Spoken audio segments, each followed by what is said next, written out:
Adela, con que no hay una oposición robusta, no hay quien capitalice escándalo tras escándalo, desgracia tras desgracia, ineptitud tras ineptitud. ¿Qué tanto se tiene la culpa a la propia oposición de no haberse posicionado ahí? Que no haya a quién voltear, decir, ¿cuál es la alternativa? Muy bien, estos no, y entonces ¿quién? Porque todavía tienen la cola muy larga. No hace mucho tiempo gobernaba el PAN o no hace mucho tiempo gobernaba el PRI en la República y en muchos estados, en muchos otros estados, ¿no? Entidades federativas.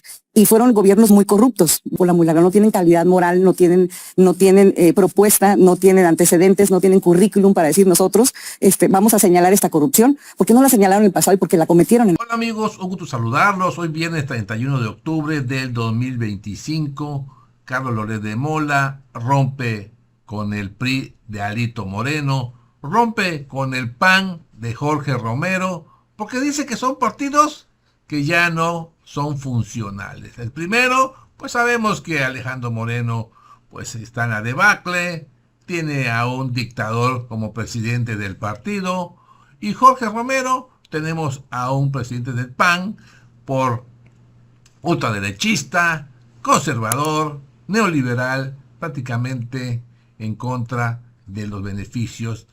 Últimamente está diciendo que esos programas sociales se tienen que acabar. Son las visiones de estos dos personajes que para Carlos Loret de Mola ya son insuficientes. Así que vamos a ver cómo en esta mesa de debates pues le salió mal al grado de poner a un candidato o una candidata a su modo al régimen neoliberal. Así que vamos amigos a ver esta mesa de debates y lo comentamos. Con oposición. Una, el lanzamiento del PAN, y otra, el lanzamiento de Ricardo Salinas Pliego, ¿no? Esta idea del empresario de coquetear con la posibilidad de hacer una carrera política y de organizarse una fiesta de cumpleaños que en realidad fue un mitin, ¿no? Lo veías caminando, saludando entre la gente, discurso, etcétera, etcétera. Todos los requisitos de un mitin de lanzamiento de campaña los cumplió el cumpleaños, ¿no? ¿Cómo ves estos dos cosas? Bueno, el relanzamiento del PAN yo no sé si le llamaría relanzamiento, la verdad. O sea, a mí también me pareció como una mini fiesta, ¿no? Para volverse a hacer presentes. ¿Qué me preocupa? Más allá del logo, ¿no? Que me parece totalmente irrelevante. Lo novedoso que se ha retomado es este tema de abrir las candidaturas. Pero eso es algo que el PAN ya hacía antes. El PAN ya había tenido, ¿no? Se seleccionaban candidatos por encuestas y por primarias. El mismo Felipe Calderón salió de una primaria interna muy dura, en donde él venía, de hecho, hasta abajo. En donde él no era el favorito. Él no era era de los últimos. El favorito del presidente. Exactamente, sale de ahí ya muy fortalecido porque se vuelve muy visible, etcétera, ¿no? Pero eso no es, ¿dónde está lo novedoso? ¿Y qué es lo que pasa? Que de todas formas, lo más importante, y una cosa tú señalabas en tu columna de esta semana, la apertura al debate, al intercambio de ideas, eso no se ve.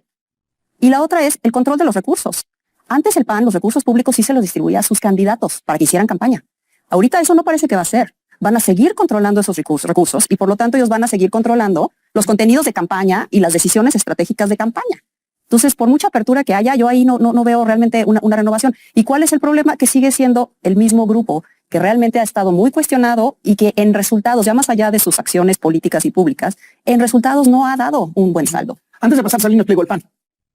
Bueno, yo creo que es la novedad es que estamos hablando del PAN, del primer partido de oposición que merece la pena ser analizado con algo que hace, que tiene una iniciativa, que da una apuesta. Yo creo que sí hay algo relevante en las dos definiciones estratégicas, que son romper con su alianza con el PRI y la apertura de sus candidaturas. En efecto, había precedentes, pero son precedentes del 2006 o del 2005. Habrán sido. Ellos acabaron. ¿Pondrías en esa lista la definición como un partido de derecha, no? Cuando habías tenido, por ejemplo, candidatos como Xochitl Gálvez que coqueteaba con la idea de centro izquierda. Me parece que esa es una decisión muy importante, no solamente de derecha, sino que es un coqueteo con una izquierda, una derecha radical, pero es una definición que no es clara, en donde de inmediato hay pasos para atrás, hay indefiniciones, sí, pero no tanto. Es decir, lo que resulta muy atractivo electoralmente, entiendo, de estas derechas radicales es que son en efecto radicales, que no están tratando de contemporizar con estos valores contemporáneos,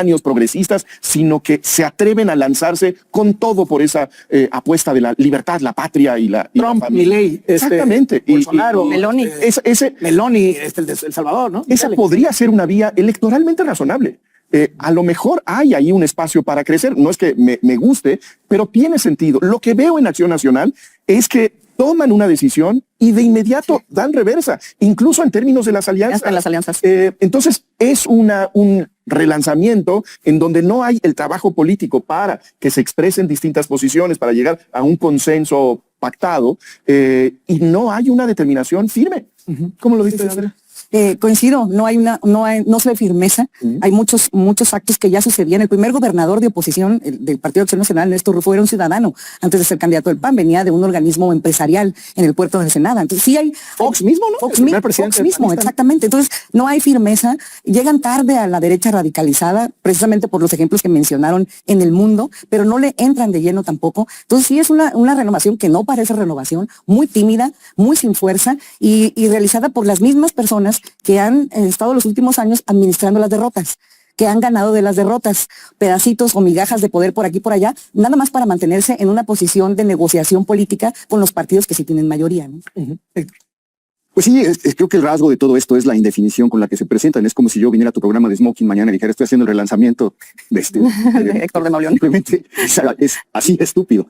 Porque además son los mismos, unas frases huecas, vida, familia, que no están en el centro de la discusión nacional y de las preocupaciones nacionales ahorita. Si estás preocupado por la deriva autoritaria de Morena, ¿por qué me sales que voy a defender la vida? Entonces, hay una indefinición que anuncia un fracaso.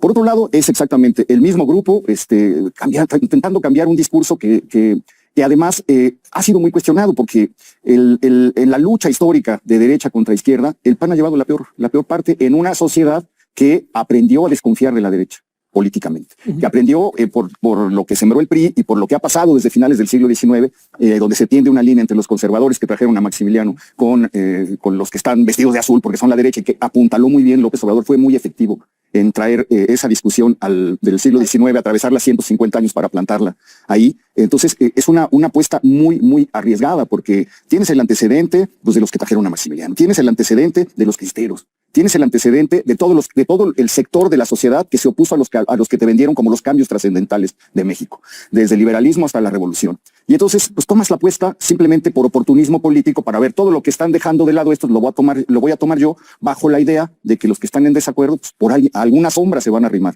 Y qué tal que en una sociedad tan conservadora, pues puede ser esta. A los dirigentes del PAN, del PRI, ¿les ha ido bien en la derrota? A Alito Moreno, a Jorge Romero, ¿les ha ido bien en la derrota administrando este 25%? Creo que les ha ido excelentemente. Alito perdió 15 estados y sigue siendo el presidente del partido. Hasta el 2014. Les ha ido muy bien a ellos, a su partido, pues, ya vimos los resultados, y a los militantes que alguna vez habrán sido del PRI, pues no veo si voltean la vista hacia dónde se van. Por eso creo que tiene amplias posibilidades, a pesar de las cifras y a pesar del desastre que está dejando a su paso, tiene amplias posibilidades Morena de establecerse como una opción que atraviese el sexenio. Este vacío, Jesús, genera que cuaje el ruido de Ricardo Salinas Pliego, que se hable de una opción como la de Ricardo Salinas Pliego en un sector que posiblemente se siente huérfano de liderazgos. No veo que sea un sector mayoritario, no creo que haya penetrado a la base de Morena, pero sí en sectores ya opositores en busca de un liderazgo hay una conversación sobre Ricardo Salinas Pliego. Hay una conversación que coincido con la manera en que lo describes, es muy ruidosa esta presencia pública, esta presencia política que se lanza como la bandera crítica, no solamente del gobierno de Claudia Sheinbaum y de López Obrador, sino contra todo el mundo de la izquierda en nuestro país. Y yo creo que lo que hay un poco en contraste con lo que estamos señalando del PAN es ahí una definición muy clara, muy simplista, muy burda de cuál es el nuevo eje de buenos y malos. Y en ese sentido, en tanto que el populismo López Obradorista es esa simplificación binaria de quiénes están con la patria y quiénes son los traidores, ahí hay una definición paralela, exactamente en los mismos términos, que yo creo que es notable y es algo que provoca la conversación por la ausencia de figuras en las estructuras tradicionales de los partidos. ¿Para dónde va? Pues yo creo que va hacia la negociación o la terminación del conflicto fiscal que tiene el empresario, y yo creo que hasta ahí. El problema es que pues no hay otras figuras en estos momentos y quizá pueda tomársela en serio dentro de unos años. Te respondo con una pregunta dicotómica. ¿Crees que depende el apetito opositor Salinas Pliego de cómo resuelve el tema fiscal? Si no lo resuelve, tendremos un opositor férreo. Si sí lo resuelve, se acabará la aspiración. Yo creo que si se resuelve, tendremos una conciliación muy publicitada y gestos de colaboración de TV Azteca con el gobierno patriótico de México. ¿Estamos frente a una figura tipo Trump, tipo Milei, pero a la mexicana? Adela. Sí, con una mezcla distinta, o sea, con un elemento adicional que también podríamos estar frente a una figura como Elon Musk, que fue determinante en el triunfo de Trump en la última elección en los Estados Unidos, que tiene las dos personalidades, Ricardo Salinas Pliego. Tiene la personalidad de Trump, que ahora sí que lo tenemos que considerar con mucha reserva y no payasear como lo hicieron con los Estados Unidos. En el caso de Trump no va a llegar a ser, es un protagónico, es un payaso, es un derechista, etcétera. O sea, Está quebrado, tiene problemas con la ley. o sea, tiene muchos problemas con la ley, como los tiene Ricardo Salinas, y también tiene ese poder en redes sociales a partir de la estructura que ha hecho con TV Azteca y con sus otras empresas, con redes de influencers, de páginas electrónicas, de seguidores. Esa figura del tío Richie le funcionó muchísimo, tanto que lo tiene ya como un presidenciable autodenominado, ¿no? Porque no ha habido todavía, pero yo sí creo que puede ser también todo un entramado para llegar a una negociación con el partido en el poder. O sea, le pones también ese asterisco, ¿no? Gobierno, sí, definitivamente. A ver, Adela, con que no hay una oposición robusta, no hay quien capitalice escándalo tras escándalo, desgracia tras desgracia, ineptitud tras ineptitud. ¿Qué tanto se tiene la culpa a la propia oposición de no haberse posicionado ahí? Que no haya a quién voltear, decir, ¿cuál es la alternativa? Muy bien, estos no, y entonces ¿quién? Porque todavía tienen la cola muy larga. No hace mucho tiempo gobernaba el PAN o no hace mucho tiempo gobernaba el PRI en la República y en muchos estados, en muchos otros estados, ¿no? Entidades federativas.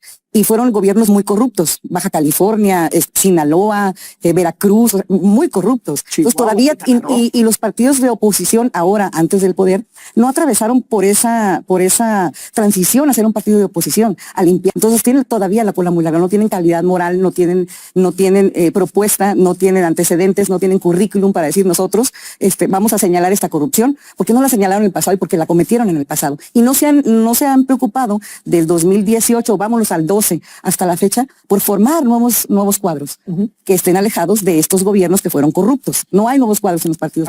Ahí lo tienen, amigos. Ni por dónde ayudar a Carlos Loret de Mola. Para él su gallito es Salinas Pliego, el empresario, pero muy claramente se lo dicen, va buscando la condonación de su deuda, cual deuda no va a ser condonada y va a tener que pagar hasta el último centavo. Oposición, PRI, PAN, una bola de corruptos. Así que, amigos, amigas, ahí está la información.